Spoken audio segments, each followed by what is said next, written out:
If you want to build a cafe racer, don't. But not in the douchey, like, the best way to fix your camera is to throw it away and get a new one type of way.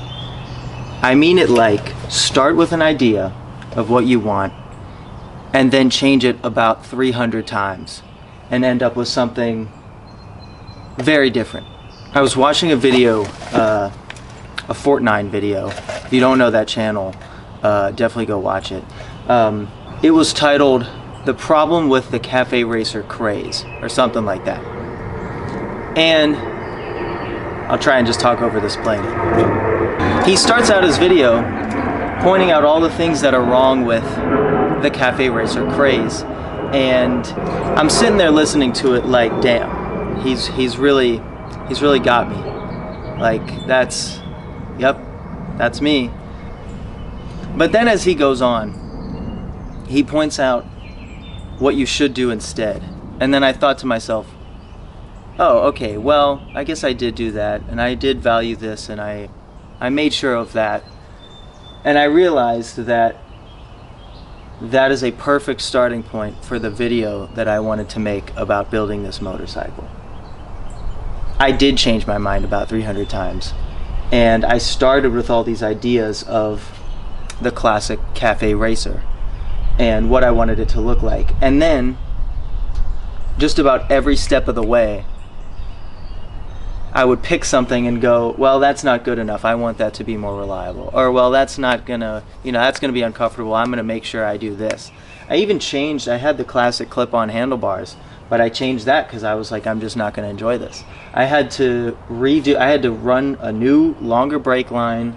I had to redo all my wiring for my buttons and everything.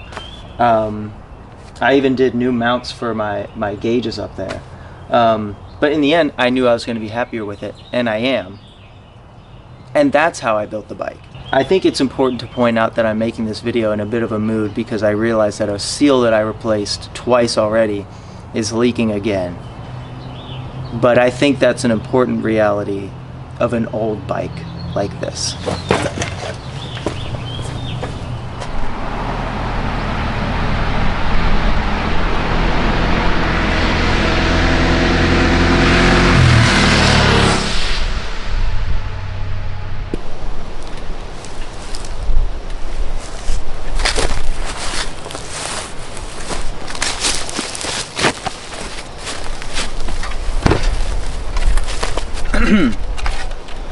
So I did fully intend on making this video with the Suzuki the whole time, but this is obviously not a Suzuki. I sold the Suzuki and bought this, and I will get to that later. So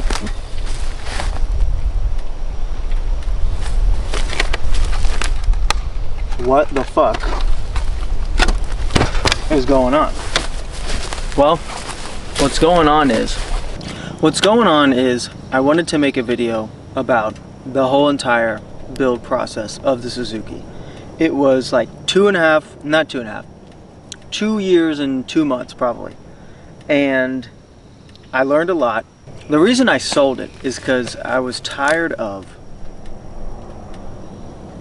thinking about it.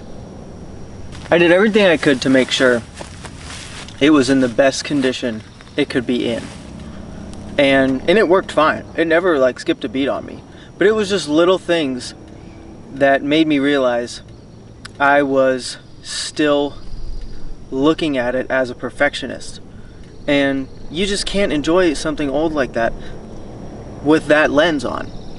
It's the classic, like, you get all these ideas in your head.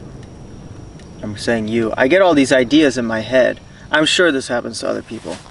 You're looking on Instagram and you see the guy who has some crazy shop and he's like CNC machining some billet aluminum part and it looks perfect, and then he's got like a paint booth and the paint looks perfect and everything is just perfect, and he's got the whole engine rebuilt and stuff. It's like, I don't have the space, I don't have the money, I don't have the tools for that. I'm doing the best I can. And you know what? I think I did a pretty fucking good job, all things considered. I've never built a motorcycle like that before. I've never built a motorcycle at all before. I'd never even touched a motorcycle. So that's the idea. I was looking at it through this lens, and I just couldn't let myself enjoy it. Also, I wanted to go on long trips. I want to, you know, and I actually just took this to Virginia, and it didn't skip a beat. It was great. It's, you know, it's weird having a mileage count till your gas is empty on something like this, or not on something like this, but on a motorcycle, to me, because I didn't have that. I didn't even have a gas gauge. You know, I didn't even have a little hand. What is it called? You know, pointer.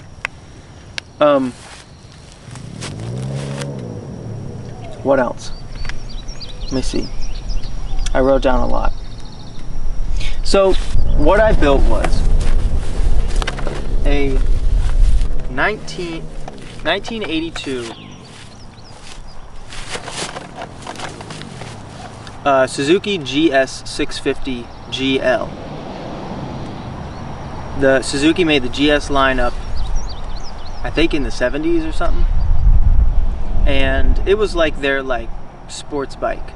It was like a sport cruiser. I think they even had like a whatever, doesn't matter. It was their like sport cruiser lineup, and it just fits right into that like cafe racer category. The in the sense that it's one of the many bikes that people mod into a cafe racer. The hard thing was there's not a lot of aftermarket support. There's a decent amount of like OEM parts that you can find, but a lot of it is going on eBay and, you know, seeing if some company from China has remanufactured or, you know, sort of made their own version of something that you can use on it. If not, I was making my own stuff, making my own gaskets, making my own exhaust, stuff like that. So I originally was thinking, oh, it'll be funny, I can restore this thing, or I was thinking that as I was looking for something. Oh, I'll look for something I can restore.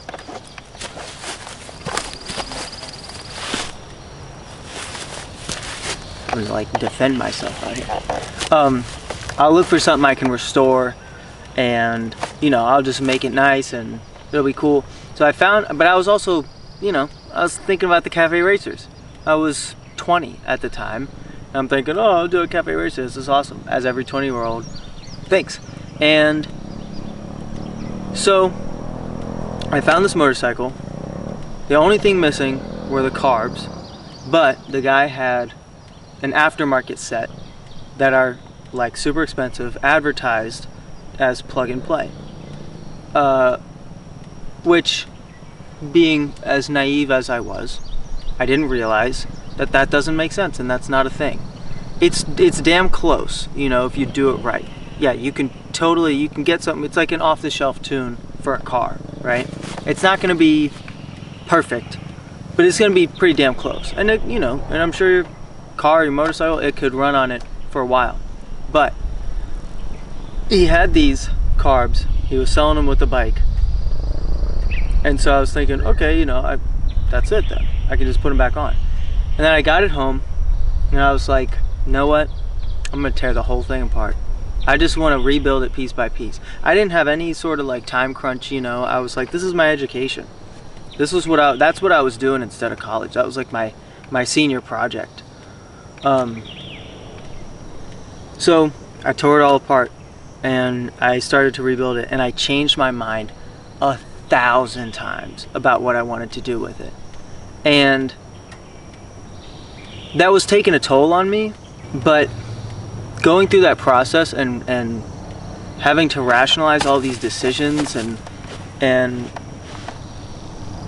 understand my own decision-making process, you know, by my best example is the frame I painted, just like a chassis gloss black, like for like roll bar and chassis is what the paint is advertised for.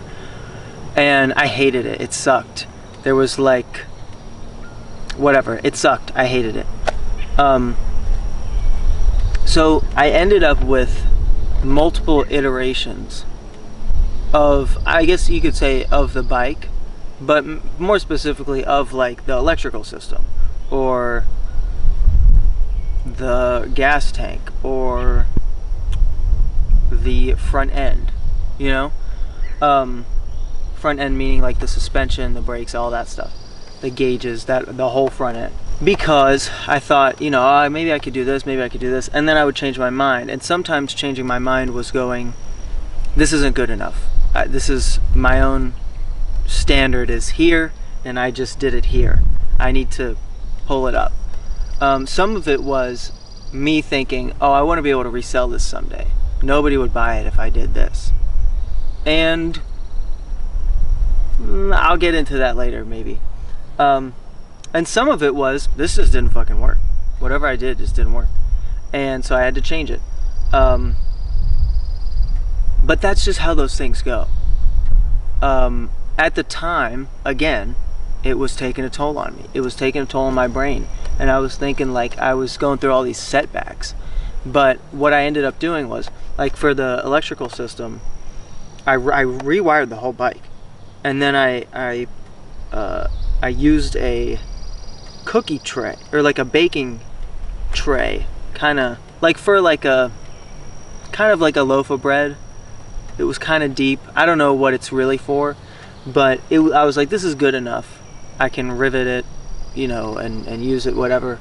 And I ended up getting a little battery box riveted up. I don't remember what I ever did with it. I may have thrown it away. I don't know. But I ended up getting this battery box riveted up from like these baking trays from Walmart. And of course I was like, this can't stay on the bike. This is crazy. So after, you know, the bike was painted and everything, I had everything set up, I got it running, and then I took the whole thing back apart, right back to the bare frame. I welded in an electronics tray and a battery box made out of a oil drum that I got from a Mediterranean restaurant for $10, because sheet metal is expensive, but these oil drums, these restaurants, you know, they order like cooking oil in them or something, or some sort of mineral oil, and then they have these barrels and they just sell them, you know, on Marketplace for $10. So I like met this dude who was driving like this huge like moving truck or something, and he just like pulled up in this parking lot and he didn't even get out. He was like, follow me. And so I went around and he was like, yep, here, yep, $10, He left, just left me to like grab one of the barrels. And so I just took it home, I cut it up, I flattened it out, I shaped it up into the shape I wanted, I cut out all these pieces, I welded up that battery box, and it worked perfect. I even added structure to the bike because I had to cut out a little cross brace, and I was thinking, you know, I can just put something back if I need to. But once I welded the whole box in, it was probably 16 gauge steel, which is decent. It's not like super thin, like it's definitely thicker than like body, like sheet metal on a car, but it added a lot of structure. Once everything was welded up, it was pretty solid. So I ended up just leaving that. I took it to get powder coated. I got it back, started putting everything together, painted the tank, and then from there it was just little things, you know, just for drivability. Is this going to be street legal? Is it going to be comfortable to ride? Is it going to be safe to ride? And I had to mess with those carburetors more than I had to mess with anything else on that entire bike. Even after I just told you that I welded a whole battery box. I bought a barrel for it. I got the thing, took it back apart, got it powder coated. That was nothing compared to what I did to figure out how to get these carburetors to work. They're supposed to be plug and play, like I said. And I was thinking, great, I don't have to mess with the carbs. I can focus on everything else. No. Nope. As soon as I thought that, God reached his hand down, messed up the carbs, and said, figure it out. After all, it was my education. So, what I ended up finding was they were defective. Like, actually just defective. The first part that I don't fully have an answer about is the slides, they're a round slide carburetor, the slides would stick open. They wouldn't shut. So I ended up adding a lot of people are like, oh, that's a vacuum leak, that's a this, that's a that. I put a stronger return spring in it, completely fixed it. But then, like, on and off, the carburetors or the engine would like fully misfire on a cylinder. Like a cylinder would just not be running at all. And I could tell because the pipes were, I had some pipes, I had a 750 exhaust on it, and that one pipe was not darkening in color, like that stainless steel, it usually get bronze. It was not darkening, so I could tell that it wasn't running on that cylinder. So I went through all this crap and finally figured out that it's a 4-cylinder motorcycle, but there's 2 carburetors and each split to feed 2 cylinders. What I ended up figuring out was each little intake, the aluminum intake that splits it to the 2 cylinders, were both warped. They were completely bent in like this. And it was, I mean, I say completely bent in like that. It was probably a millimeter or 2, but for a machined aluminum part, that's huge. That's way too much. And on top of that, the way it was intended by Murray's carburetors to seal against the intake ports, like on the cylinder head, was with a little O-ring, and they had machined the O-ring groove too deep. Like, and if you've ever, you know, had any experience with an O-ring, it has to protrude out of whatever, you know, it's sitting on, so that it has some squish so it can seal up against the surface. And so it was just metal on metal basically at that point. And so it wasn't sealing pretty much at all. It's a wonder that I even got them to work as good as they did. So then I ended up, my cousin Sonny came down to kind of learn about all the stuff that I was working on, and we had a good time, and we fixed it. We fixed it by putting the intakes on a belt sander. Yeah.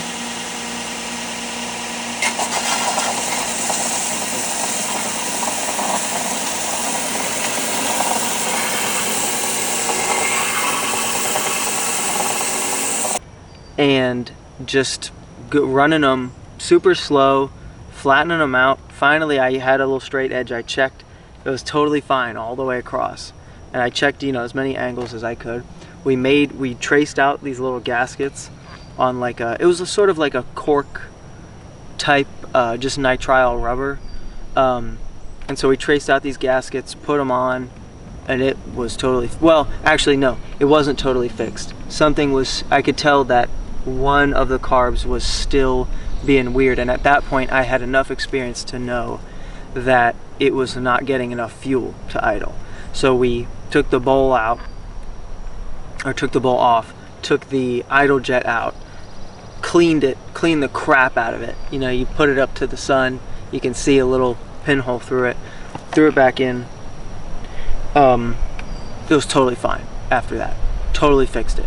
Those idle jets did clog a few times after that, and I think that may have been the gas tank, the liner that I used, but who cares. I was like, I just eventually got it on the road, started running more gas through it, and it never gave me a problem again. What did happen was the gaskets failed. They like deteriorated, so I got like a much thicker gasket to take up any sort of tolerance. Cut those out, put them on, and it was not like a cork type. It was like a solid, like rubber, nitrile rubber, which is safe for gas and oil. And that ended up working. That's what's still on it, wherever it is out there. And that worked for, you know, until I sold it. And still, as far as I know. So, let me check, make sure I'm still recording. Good, cool. So, what else? So, the next things that I want to talk about are more of the emotional aspects of doing something like that.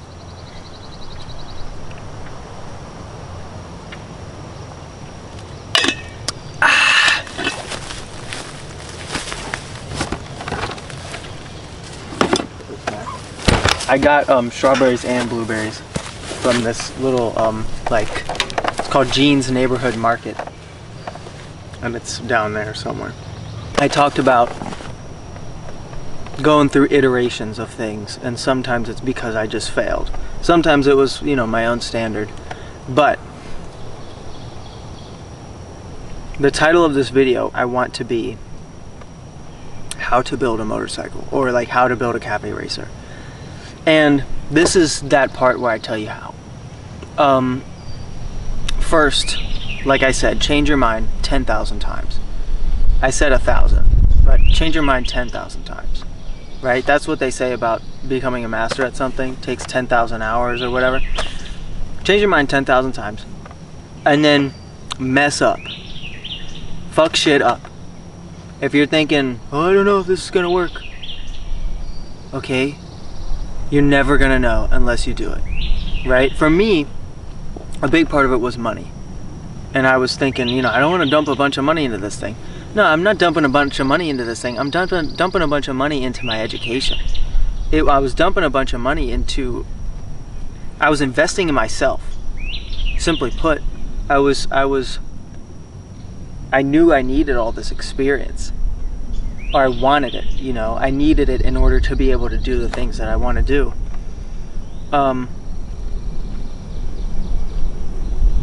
But I hadn't realized that at the time. Now I know, like, you know, if you're thinking about it, just try it, right? I don't fuck around with safety though. If you're, you know, you need a good brake system, spend the money, just get the fucking good brake system that you know is gonna work, right? That kind of thing. Don't mess around with it. As long as it's still safe, try whatever you want. Do it. If it's, I'm trying to think of something that I was like, a lot of it was aesthetic. A lot of it was, is this gonna be weird? Who knows, dude? It's a motorcycle from 1982. It's weird. Like, it's whatever you do is probably gonna fit in. And I ended up with a bunch of shit that all fit in. And eventually, if you do enough of your own weird shit, it's all gonna fit together. So, mess up.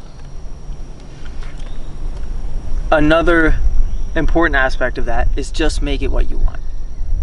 If you're sitting there, you're thinking about it, what is this? Is this gonna be, would this look weird? Blah, blah, blah. If you want it to be a certain way, just make it that way. It's partly like the reason I bought this. I wasn't in love with like how it looks, but I was like,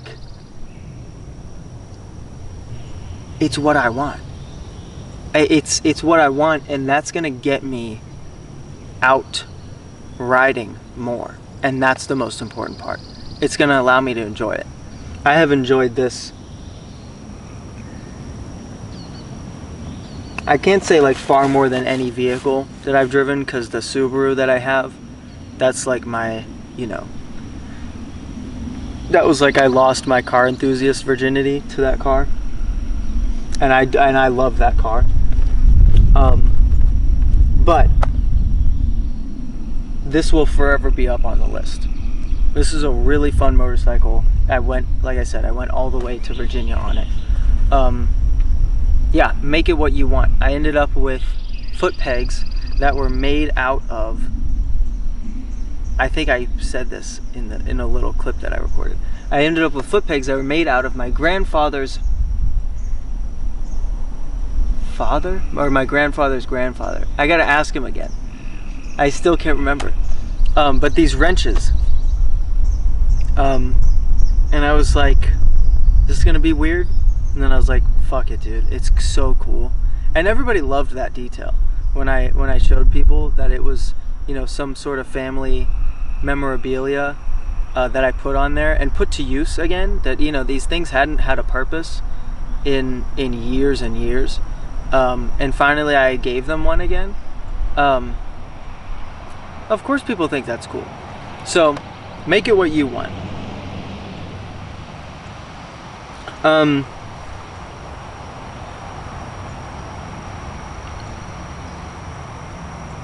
So these two I'm going to combine. I wrote down defining your own success, and I wrote down breaking out of the idea that the end result is the whole point. And I think breaking out of that idea that the end result is the whole point is a way of defining your own success. Throughout the whole thing, I was thinking, like how people thought that one day they would just announce that coronavirus was gone, and we would all just go outside and celebrate and be like, we did it, and we're safe, and nothing bad will ever happen again, and we can all be friends and kiss each other on the mouth because coronavirus is gone. Of course that's not how it works. It just slowly faded, and then the people who, you know, everybody still, it spread around. The people who, I don't need to get into that. But you know what I'm talking about. I think I had that same sort of idea in my head about finishing the motorcycle. Like I would be like, okay, and I would tighten the last thing, and I'd be like, it's done. I get to go ride it. And it's like, that's not how it works. That doesn't make any sense. It's a machine. You have to constantly keep up with it. And there's, you know, it's just all it wants to do is fall apart all the time. That's what machines do. You know, they're violent, and they can barely handle their own forces, you know. All machines, they just want to fall apart all the time. So you have to keep up with them. But I was sort of, you know, thinking of that end point, like I would tighten the bolt and be like, hooray. It totally distracted me from enjoying the process. I would say that's as simple as I need to put it. It just totally distracted me. And it's hard to tell you like exactly what to focus on or how to break out of that. But I think that's something that you learn from, you know, small failures and then small success experiences. I should have and will in the future look at more of those, you know, triumphant moments where I'm like, I don't know what to do about this, and then you do something and it works. I will be better at looking at those things and going, I did that. I'm proud of that. I figured something out. Not just like, oh, I still have to blah, blah, blah, blah. It's like, that's what a wimpy, pathetic way to like just think about everything. Is like only think about the next thing that you have to do. You know? Man, I wired the whole damn bike. You know? I figured out those carburetors. You know, I rebuilt the whole like front end, and like I did so much that I will remember forever. Like, I don't have the bike anymore, but I have all that knowledge. And that's the biggest success experience, is all the failures, to be honest. Every time I messed something up, and then I figured it out, how to get out of it, or I just went in a different direction. That's the biggest success experience. And that's, I think, what needs to be focused on.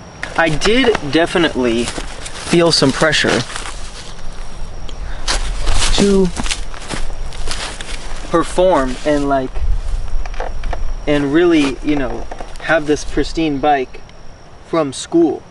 I am technically a college dropout, and I could sit here for hours and talk about why I left mechanic school,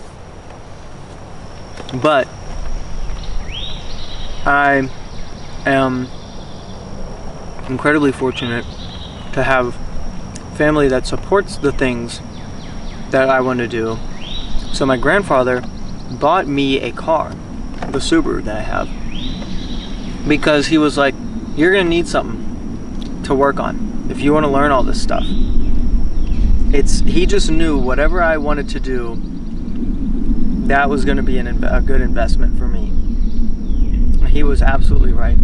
But the thing is, I got to, you know, my transmissions class, and they're passing around a clutch. And they're like, this is a clutch. It's made out of blah, blah, blah, blah, blah. If you blah, blah, blah, blah. And I'm like, I did this. I did this 3 months ago on my Subaru. Like, I already know all this stuff.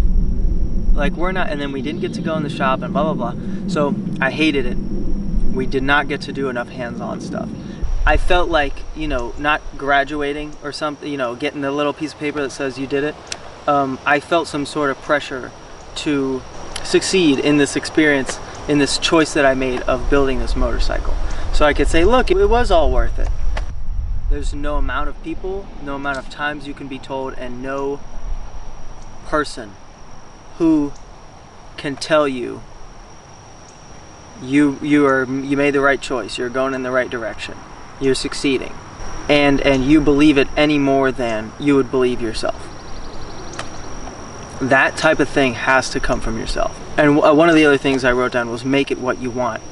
And a good question to ask is, whatever you're doing, I think this applies more like to your whole life, not just like to a thing you did on your motorcycle, is if your best friend or somebody showed you, hey man, I did this thing, what would you say? Would you go, dude, like I think you could have done a better job on that. Like, you know, like you should you know, push yourself a little bit. Or would you be like, dude, actually that's sick. That's really creative that you did that. And that's how you know if you've made something what you want it to be. That's the best answer I can give on that. But yeah, that's how to keep yourself on track with that type of thing. But it's important, make it what you want. That's the number one tip-top thing.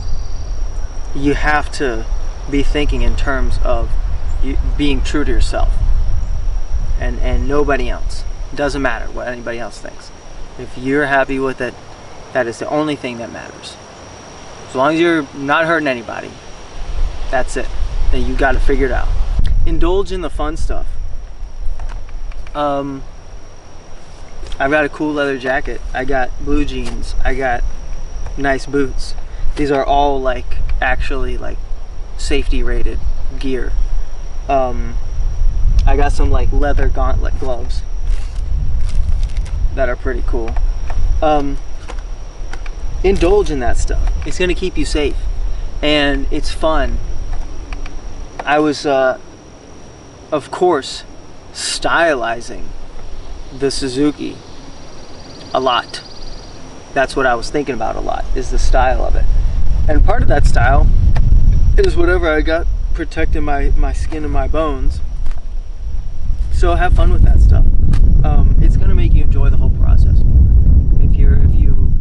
if you indulge in the little things like that. It's like collecting Pokemon cards or Hot Wheels or, you know, or you know, fashion shopping for clothes. It is fashion. That's what it is. That type of stuff is fun, and it keeps you interested, and especially this stuff keeps you safe. So indulge in that stuff. Not just like spend $1 million. Like definitely I understand finding a good deal, but indulge in like, you know, if you think something looks cool, do it. Yeah, if you're whatever's gonna make you most comfortable on your motorcycle, that's the main thing. But indulge, it's fun. A lot of what I learned is, and this is what I've talked about the whole video, a lot of what I learned was how I learn things. I've talked about the I guess dichotomy of a generalist versus a specialist. You know, a specialist, they specialize in something, like a machinist, maybe. That's a terrible example. The hard thing about this argument is that you can often argue that a specialist is a generalist to an extent. If you have a specialist, let's just go with machinist, right? They're good at a lot of specific things. A generalist is good at a lot of different things. Maybe they have the same exact amount of knowledge, right? Like you could make a test for them. And this is obviously impossible to procure. If you could like make a test for like these two people, it's like this person would their knowledge would span this wide, but you know, maybe this deep. But this person their knowledge would span this deep, but you know, maybe this wide, right? That's the idea. I definitely consider myself a generalist. I am good at a lot of random stuff, and that you kind of have to be to build a whole motorcycle. You know, you kind of have to be able to figure out a lot of stuff. But part of being a generalist is being good at learning things, having an open enough mind to adopt new ideas and figure things out, and you know, consider enough that whatever problem you're facing, you can look around and find a solution. So I definitely learned a lot about how I learn, and that was definitely a big part. I think I'm a generalist, and generalists are good at learning, and I think that's one of my strengths, and that's something definitely that I learned through this whole process. I definitely got impatient, and I talked about, you know, slowing down and enjoying it and focusing on the success experiences, but it's easy to get impatient when you've done something like enough times, or you've been working on it for a while and you're like, can I just be done with this? It's easy to get impatient, but for me, I had to remember, like, I am passionate about this stuff, about the learning, the self-discovery, the all the mechanical aspects of that type of thing. It's fascinating to me, but yeah, I am passionate about that stuff. I really believe that automobiles can offer some very unique experiences that little other on planet Earth can, and I am very passionate about that. I totally understand needing or wanting this as an escape. The best explanation that I've heard for it is when you're going like super fast, or you know, you're on a motorcycle, you're really focused on what you're doing. There's not room in your brain for other thoughts that you're constantly like thinking about and just stressing over. So it seems fast-paced and overwhelming and stressful, but it's like nothing compared to all of the other things in your brain that are fast-paced and overwhelming and stressful. So it seems counterintuitive, but it is very true that it can help, you know, clear your mind out a little bit. You know, you have to be focused. You don't have a choice, so you do focus, and it's really nice. It's fun, and it's therapeutic. And I had to remember that. I was getting impatient, and I was like, and also I do the mechanical work, not just the riding, but I do the mechanical work as therapy, you know, as mindfulness, as a meditation. Yeah, the mechanical work is very important to me. And it's a wonderful time to focus and try and get all those, you know, those thoughts out of your brain. It's harder for sure to focus because you don't have to, right? But you know, you could mess something up, so you really should. When you're doing something that needs to be done, that's your purpose. Don't just think about that thing. That's your purpose in that moment. I did have a moment, like I always sort of envisioned myself just getting on the throttle, you know, second gear, hearing the engine almost redline, listening to some good music or something, and just feeling the wind. And I was like, dude, I would cry, you know, like if I got to that point. And it was like I was thinking like I would just go out and have that moment. But it was very slow, me getting the Suzuki street legal and safe and registered and blah blah blah, and getting my motorcycle license, doing the MSF course. That was a very slow process, and and lots of things that I did on the motorcycle required some test riding, you know. So it wasn't like I was just gonna like take it out to the lake. That was just, you know, some misconception that I had. But eventually I was taking it out. I was ripping through the lake back roads. I was listening to Masayoshi Takanaka.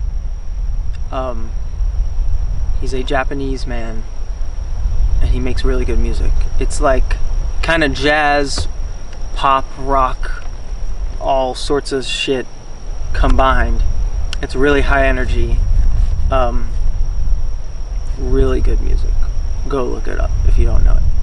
I was listening to him, and I was just carving it up, and I was like, started to tear up a little. I was like, all right, okay, I get it.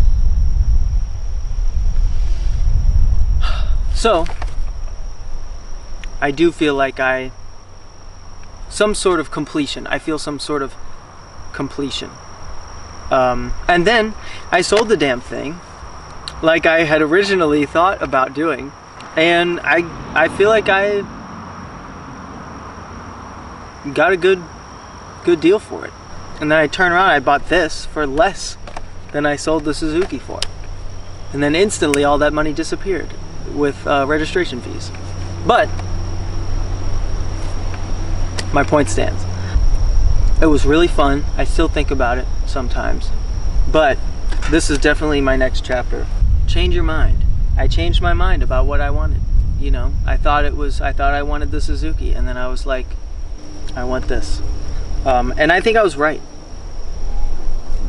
I'm really having a good time with this motorcycle. Yeah, here I am. I changed my mind 10,001 times. But all of it got me here, and I'm super comfortable now doing all this maintenance on this thing. And I'm having fun because I feel like being a motorcyclist, like that sort of, that title or that identity, that's something that I can identify with. I really like it. There's something about it, you know? It's like 80 degrees out and sunny, and I just get to cruise around on two wheels. It's very freeing. It's very close to flying, I think, when you have an open road in front of you. Yeah, and this thing handles the twisties very well. It was a great experience. I'm really glad I did it. So, if you're thinking of doing it, just do it. So,